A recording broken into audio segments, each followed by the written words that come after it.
Hey there, and welcome. Ever wished you could travel through time? Well, guess what? You probably do it every single day. Today, we're going to fire up a time machine you might not even know you had, the English language. So let's find the controls. So how exactly does it work? How do we use words to tell someone if something happened yesterday, is happening this very second, or is all set for tomorrow? That's the big puzzle we're going to solve today. And the answer, well, it all comes down to one powerful grammatical tool. And that tool is tense. You know, the word itself actually comes from the Latin tempus, which means time. So you can think of tenses as the control panel for our language time machine.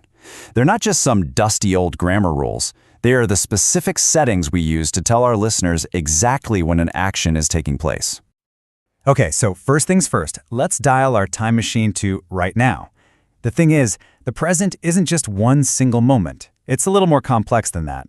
Luckily, English gives us 4 really specialized tools to talk about it with total precision.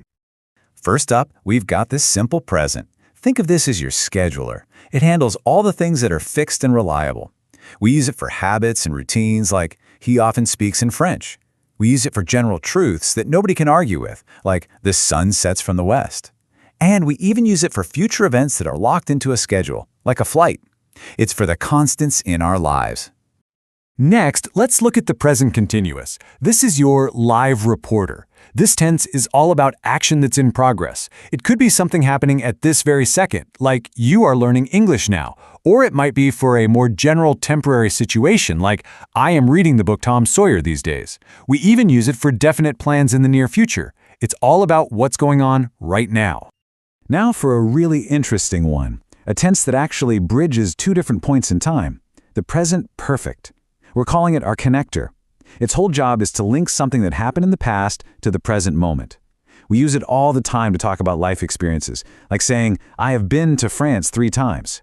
The trip is over, but the memory and the impact are still with you today. This is the tense that says what happened before still matters now. And to round out our present tenses, we have the marathon runner, the present perfect continuous.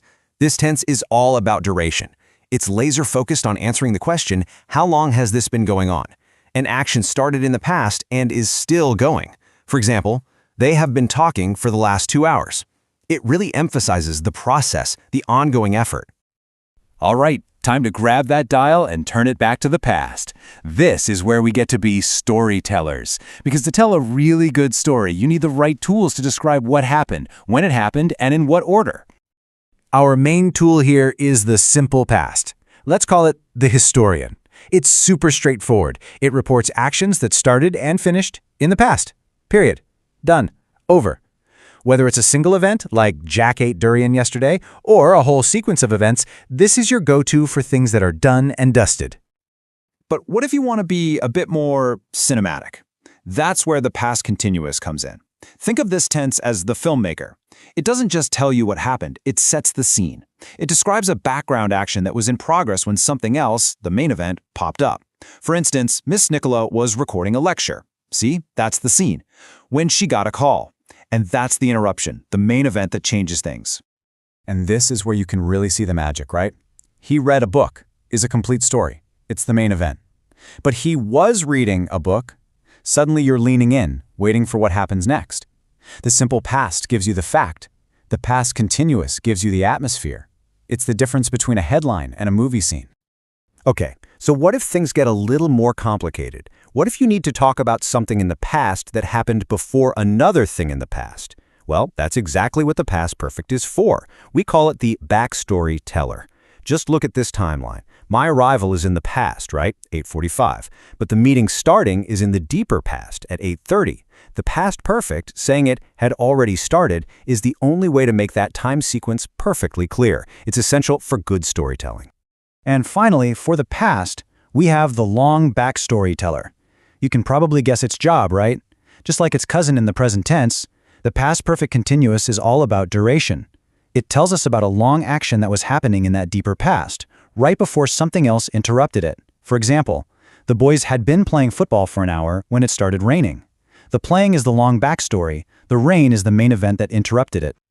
So when you pull all of this together, after exploring the control panel for both the present and the past, you start to see that this is so much more than just a boring grammar lesson, isn't it? Mastering these tenses is about getting a communication superpower. It's about being able to express your ideas with absolute clarity and real impact. Just look at how these tenses all work together in a short paragraph like this one. Possesses is a simple present truth. Has been reading shows that long, recent action. That's our marathon runner. And has learned is a perfect example of our connector, a past accomplishment that's affecting his leadership right now. See how they all blend together to paint a full, dynamic picture? It's incredible. So there you have it. You've got the controls to the time machine. You can jump from a general truth to an ongoing action, connect the past to the present, and build a compelling story layer by layer. The only question left is, what stories will you choose to tell?